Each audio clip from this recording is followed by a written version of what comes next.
The horror retrospective show. Horror retrospective show. The horror retrospective show. Hello, lovelies. So we have got another tag video today. I'm still trying to play catch up here. So I had been tagged by the Jersey Wolf for the, I'm not sure if I'm going to say this correctly, but the Hey Internet, It's Horror tag. Question number 1, scariest horror slasher. Candyman, he seems to just pop up anywhere. He can always just basically claim you or take you whenever he wants. And to me, that's creepy enough. Question number 2, worst horror sequel. Right now, the first one that comes right off the top of my head, I know a lot of people like to dump on this one, is Troll 2. I know there are definitely way better films more deserving of the honor of worst sequel. I just cannot remember an even worse film right now. Number 3, a horror film I wished more people would talk about.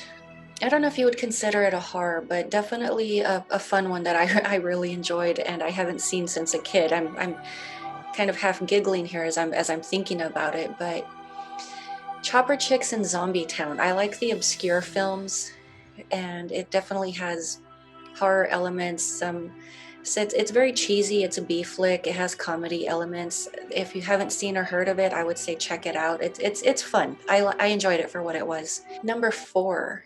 What horror remake do you prefer to the original? That one's pretty easy for me. I'm gonna go with my standby, Cat People. I love the whiskers off of that movie. I can talk about it forever. I can definitely make numerous videos analyzing different aspects of the film, which I have and still continue to do.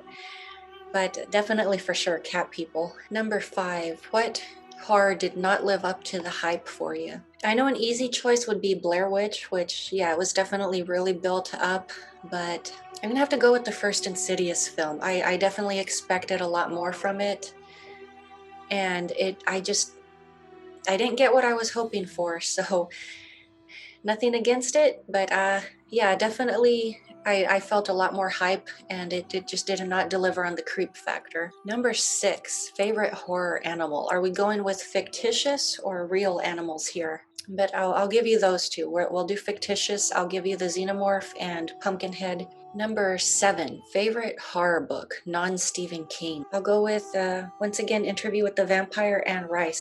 Number 8, favorite horror stunt. The first one that comes to mind, and I'm not even sure if it was a proper stunt or if a puppet or a double was used for this scene, but I love the impalement scene in The Omen where I believe it's a stake that just kind of comes loose and it impales the priest and he's just left standing in place. I just thought it was surprising for what it was, especially as far as a creative kill. I did not expect that, but I think that was very well done. Number 9, a horror film that I feel only I enjoy. I wouldn't say I'm in the Lonely Hearts Club on this one, but I do enjoy Project Metal Beast. I don't hear too many people talk about it.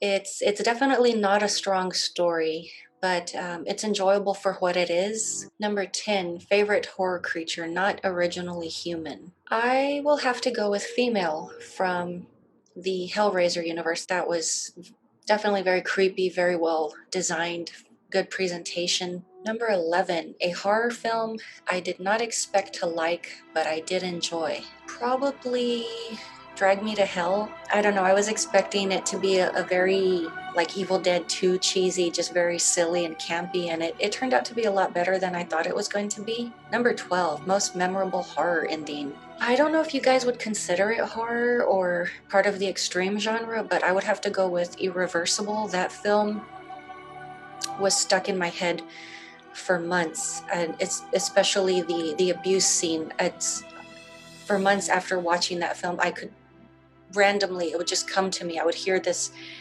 poor woman screaming. I wouldn't say necessarily memorable for a good reason, but she was avenged.